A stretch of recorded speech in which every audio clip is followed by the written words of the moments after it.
Assalamualaikum warahmatullahi wabarakatuh. Kami dari kelompok 8 akan mempresentasikan hasil diskusi dari kelompok kami terkait optimalisasi pembayaran pajak untuk menghemat pajak. Kelompok kami terdiri dari 2 anggota. Yang pertama dengan saya sendiri, Regita Elianisa dengan NPM 2001020009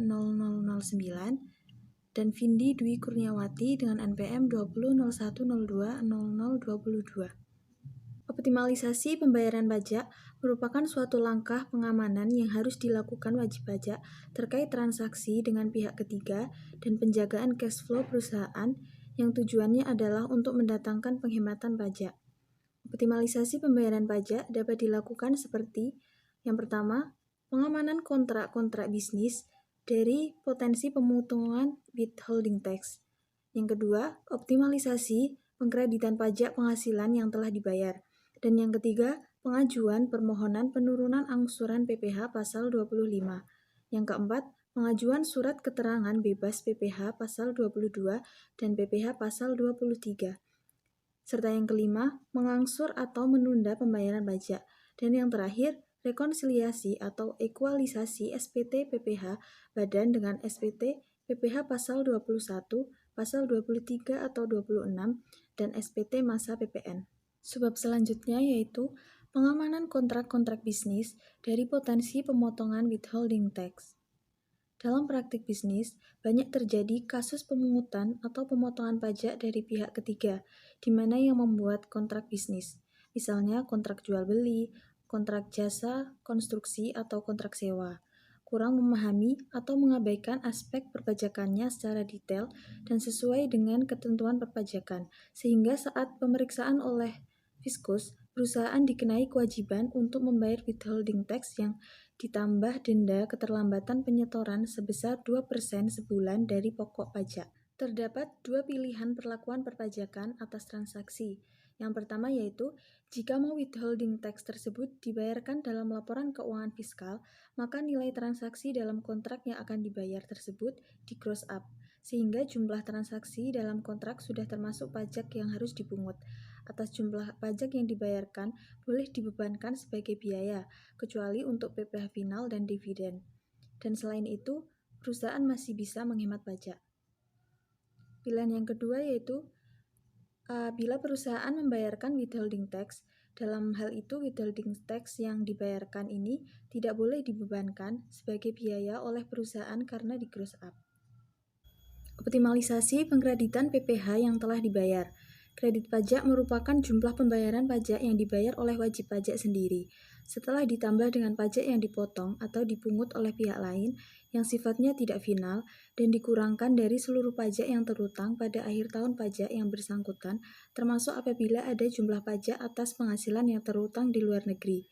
PPh yang dikreditkan dapat berupa yang pertama yaitu PPh pasal 21 dari pekerjaan sebagai kredit pajak di SPT PPh wajib pajak orang pribadi. Serta yang kedua, PPh pasal 22 atas impor, PPh pasal 22 atas pembelian BBM dari Pertamina untuk selain penyalur. Serta yang ketiga, PPh pasal 23 atas bunga dari non-bank, royalti, jasa profesional, jasa teknik, jasa manajemen, dan jasa lainnya. Dan yang keempat, PPh pasal 24 yang dipotong di luar negeri. Dan yang kelima, PPh fiskal di luar negeri karyawan, setoran atas nama karyawan perusahaan berikut NPWP perusahaan, dan yang terakhir PPh atas pengalihan tanah atau bangunan bagi perusahaan yang tidak bergerak di bidang real estate. Optimalisasi kredit pajak dapat dilakukan dengan langkah-langkah sebagai berikut. Yang pertama, penyelenggaraan administrasi harus tertata dengan baik dan tertib, baik dalam hal pencatatannya maupun kelengkapan dokumentasinya. Dan yang kedua, untuk memenuhi kelengkapan formal, terutama pada saat pemeriksaan berlangsung, setiap kali dilakukan pemotongan atau pemungutan pajak oleh pihak lain, sebaiknya langsung diminta buku pemotongan atau pemungutan PPh-nya. Penundaan permintaan tersebut cukup berisiko seperti kelupaan atau kehilangan dokumen yang akan menyita waktu dan tenaga, sehingga tidak perlu menunggu sampai akhir tahun pajak untuk memintanya. Sebab selanjutnya yaitu pengajuan permohonan penurunan angsuran PPh pasal 25. Kondisi perekonomian dan dunia usaha yang lesu akibat Krisis moneter berdampak pada penurunan omset dan laba usaha dalam tahun pajak yang bersangkutan. Dalam situasi demikian, apabila kita mengangsur PPh pasal 25 seperti tahun lalu, dikhawatirkan pada akhir tahun berjalan akan mengalami lebih bayar pajak. Bila SPT PPh Badan pada akhir tahun buku atau fiskal menunjukkan terjadinya kelebihan pembayaran pajak, maka dapat dipastikan terhadap wajib pajak tersebut akan dilakukan pemeriksaan pajak. Strategi terbaik adalah jangan sampai penyampaian SPT PPh Badan tersebut membuka peluang untuk diperiksa Fiskus dengan alasan lebih bayar pajak, karena berdasarkan pengalaman, setiap pemeriksaan pajak berpotensi timbulnya kurang bayar pajak yang lebih besar.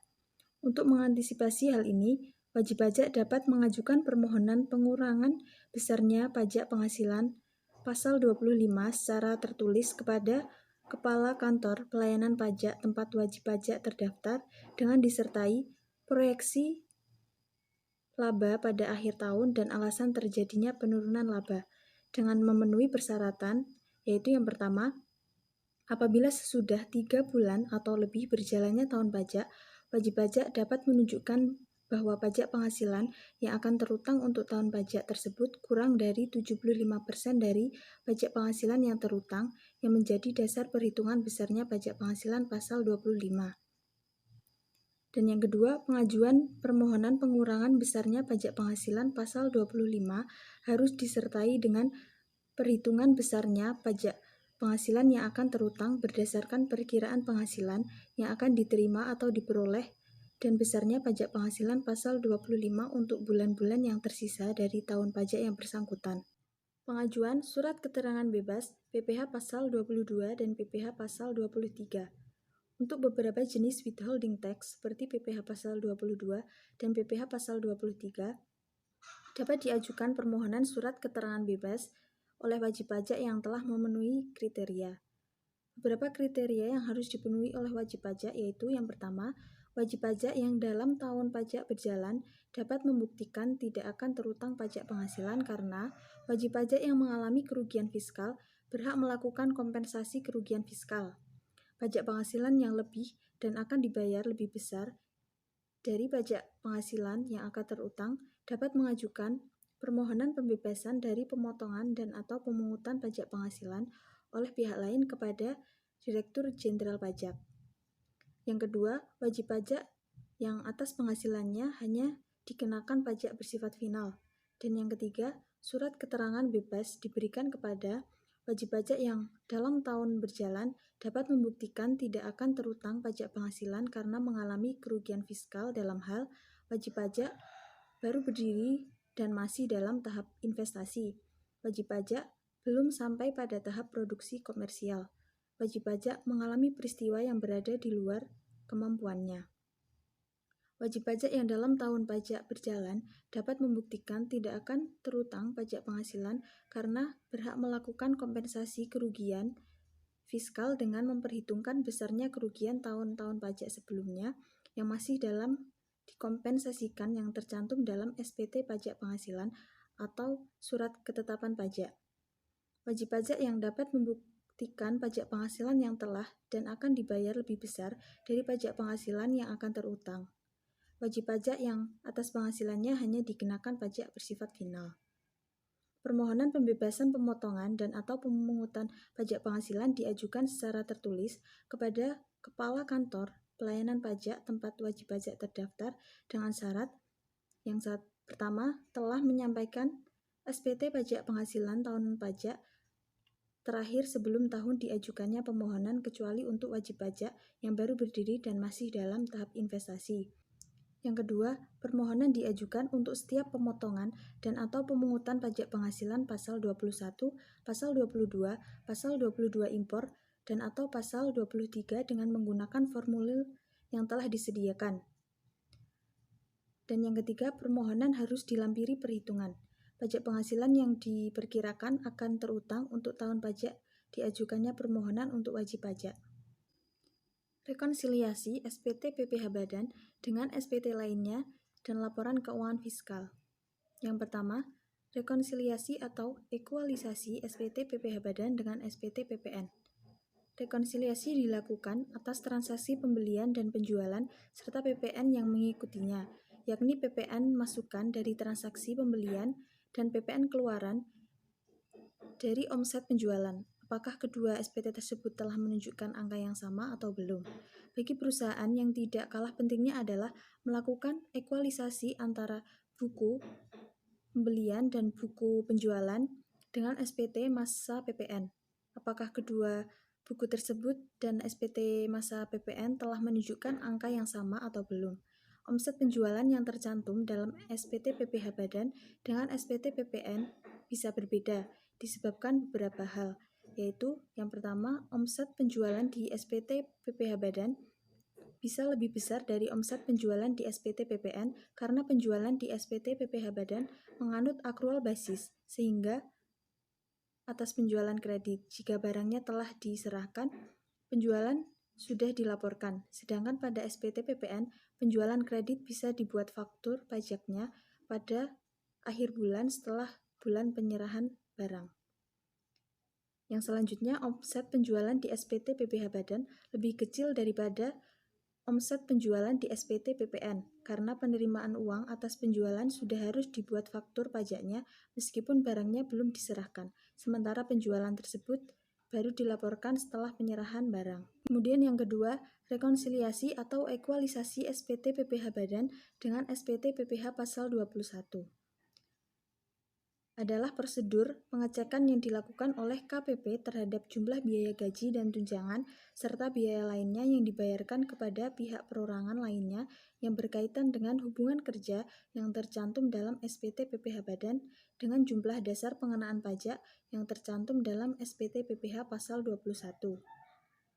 Dan yang terakhir, rekonsiliasi atau ekualisasi SPT PPh Badan dengan SPT PPh Pasal 23. Rekonsiliasi SPT PPh Badan dengan SPT PPh Pasal 23 berkaitan dengan prosedur pengecekan yang dilakukan oleh KPP terhadap jumlah biaya sewa, bunga, dividen, royalti, dan jasa lainnya yang harus dipotong PPh Pasal 23 pada SPT PPh Badan dengan jumlah dasar pengenaan pajak SPT PPh Pasal 23. Apakah jumlahnya telah sama? Jika terdapat material yang bukan objek PPh Pasal 23, perlu dilakukan pemisahan antara nilai jasa dan materialnya.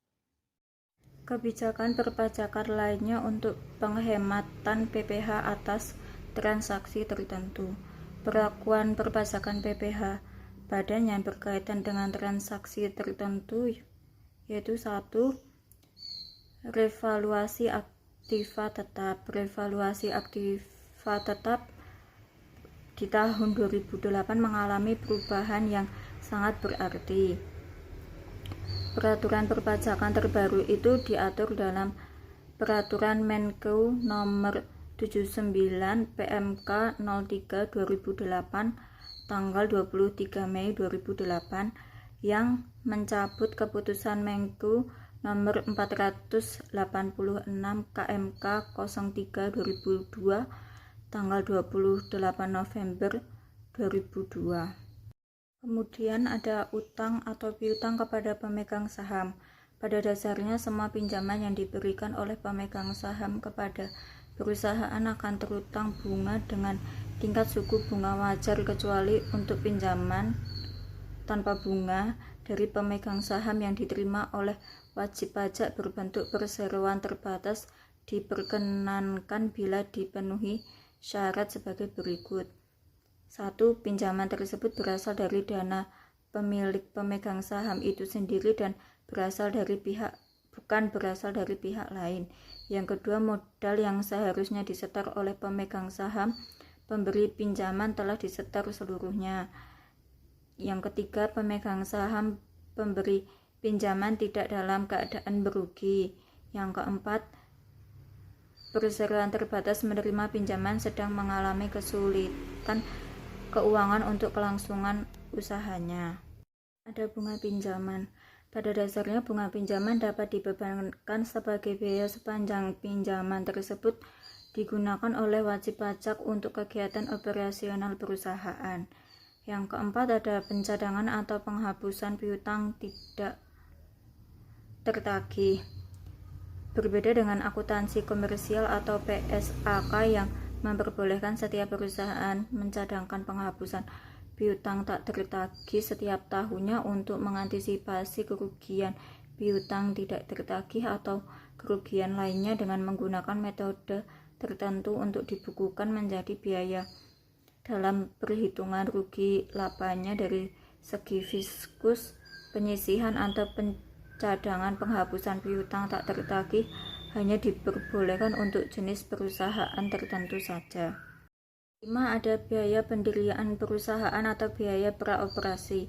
Biaya praoperasi atau biaya pendirian yang dikeluarkan sebelum operasi komersial yang mempunyai masa manfaat lebih dari 1 tahun yang dikeluarkan sebelum operasi komersial, pembebanan melalui amortisasi sesuai dengan masa manfaatnya. Amortisasi atas biaya pendirian tersebut dapat dilakukan dengan metode garis lurus atau straight line method maupun dengan metode saldo menurun atau declining balance method, dan pada akhir tahun masa manfaat diamortisasi sekaligus atau close end. 6. Ada reimbursement.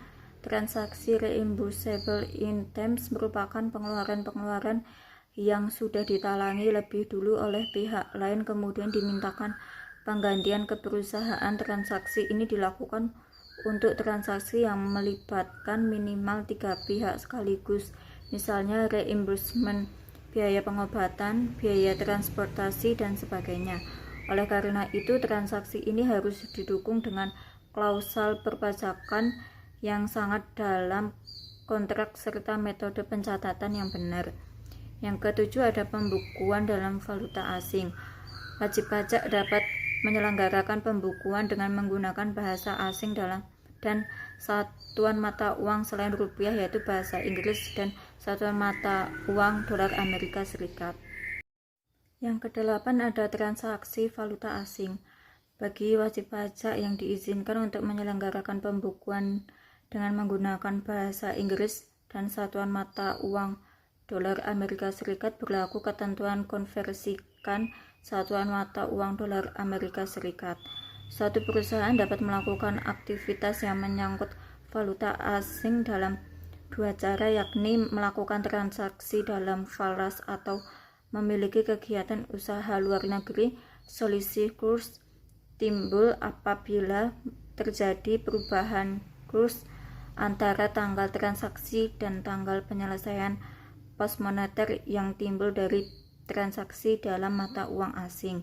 Kemudian yang ke-9, ada rekonsiliasi fiskal. Rekonsiliasi fiskal adalah sebuah lampiran SPT tahunan PPh Badan berupa kertas kerja yang berisi penyesuaian laba atau rugi sebelum pajak menurut komersial atau pembukuan. Ada 2 macam koreksi fiskal, yaitu 1. Koreksi positif adalah koreksi fiskal yang mengakibatkan penambahan penghasilan yang disebabkan oleh adanya pengurangan biaya atau biaya yang semakin kecil yang diakui dalam laporan laba rugi komersial. Yang kedua, ada koreksi negatif adalah koreksi fiskal yang mengakibatkan pengurangan penghasilan yang disebabkan oleh adanya penambahan biaya atau biaya yang semakin besar yang diakui dalam laporan rugi laba komersial. Beberapa transaksi yang dapat mengakibatkan adanya koreksi fiskal negatif antara lain adalah 1. Biaya yang diakui lebih besar, 2. Penghasilan yang bukan merupakan objek pajak, 3. Penghasilan yang sudah dikenakan PPh final. Sekian yang dapat kami sampaikan, kurang lebihnya kami mohon maaf. Terima kasih atas perhatiannya. Wassalamualaikum warahmatullahi wabarakatuh.